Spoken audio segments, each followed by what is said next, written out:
ইসরায়েলের বিরুদ্ধে একজোট হতে শুরু করেছে ইরানের বন্ধুরা। ইসরায়েল যখন ইরানি মিসাইলের আঘাতে বিপর্যস্ত, তখন নেতানিয়াহুর জন্য আরেক হুমকি দেখা দিল উত্তর কোরিয়ায়। নিজেদের আকাশে ব্যালিস্টিক মিসাইল উড়িয়ে কিম জং উন জানিয়ে দিলেন ইরান একা নয়। ওদিকে সম্ভাব্য যুদ্ধ পরিস্থিতির জন্য সর্বাত্মক প্রস্তুতি নিতে শুরু করেছে তুরস্ক। আর শক্তিশালী রাশিয়া হুঁশিয়ারি দিয়ে বলেছে, আমেরিকা ইসরায়েলের পাশে দাঁড়িয়ে ইরানে হামলা চালালে তার ফল হবে ভয়াবহ। এরই মধ্যে শোনা যাচ্ছে ইরানকে চীনের সামরিক সহায়তার কথা। ওদিকে দক্ষিণ আমেরিকার দেশ ভেনেজুয়েলায় ইরানের পক্ষে রাস্তায় নেমে এসেছে সাধারণ মানুষ।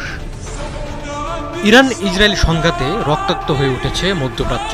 প্রাণঘাতী এ সংঘাতের সূত্রপাত দখলদার ইসরায়েলের হাত ধরে। ইরান পরমাণু অস্ত্র তৈরির দ্বারপ্রান্তে, শুধু এমন সন্দেহের বসে ইরানে নজিরবিহীন হামলা করে বসে ইসরায়েল। কিন্তু আয়াতুল্লাহ খামেনির ইরান চুপ করে থাকার পাত্র নয়। শুরুর ধাক্কা সামলে ইসরায়েলের অযৌক্তিক হামলার কঠিন জবাব দিচ্ছে ইরান। ইরানি মিসাইলের আঘাতে নাকানি চোবানি খাওয়া ইসরায়েল একা না পেরে যুদ্ধে ডাকছে আমেরিকাকে। যদিও আমেরিকা শুরু থেকেই ইরানে হামলায় ইসরায়েলকে মদদ দিয়ে যাচ্ছে। এরই মধ্যে তৈরি হয়েছে মার্কিন বাহিনীর সরাসরি যুদ্ধে নেমে পড়ার সম্ভাবনা।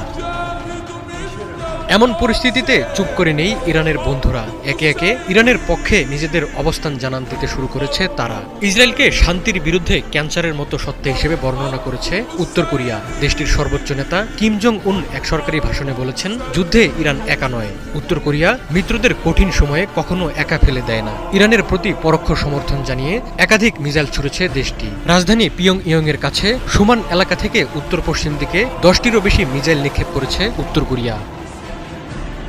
এদিকে শোনা যাচ্ছে ইরানকে সামরিক সহায়তা দিচ্ছে শি জিনপিং এর চীন। 5টি বোয়িং 747 বিমান চীন থেকে উড়ে ইরানের দিকে গেছে। বিমান চলাচল নজরদারি সংস্থা ফ্লাইট রাডার 24 এর বরাত দিয়ে এমনটাই জানিয়েছে মার্কিন সংবাদ মাধ্যম ফক্স নিউজ। প্রতিবেদন অনুযায়ী বিমানগুলো উত্তর চীন থেকে উড়ে কাজাকিস্তানের দিকে যায়, তারপর দক্ষিণে বাঁক নিয়ে উজবেকিস্তান ও তুর্কমেনিস্তান পৌঁছায়। সে সময় বিমানগুলোর অভিমুখ ছিল ইরানের দিকে। তারপর অবশ্য রাডারে সেগুলোর গতিবিধি ধরা পড়েনি।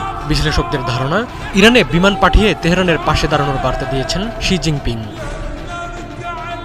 এদিকে আমেরিকা ইসরায়েলের পাশে দাঁড়াবে কিনা সেই জল্পনার মধ্যেই কড়া বার্তা দিয়েছে শক্তিধর রাশিয়া। ভ্লাদিমির পুতিনের দেশ স্পষ্ট জানিয়ে দিয়েছে, আমেরিকা ইসরায়েলের পক্ষে যুদ্ধে জড়ালে তার পরিণাম হবে ভয়ঙ্কর। ইরানের পক্ষে জোরালো অবস্থান নিয়েছে এরদোয়ানের তুরস্কও। ওদিকে ইরানের পক্ষে রাস্তায় নেমে এসেছে ভেনেজুয়েলার সাধারণ মানুষ।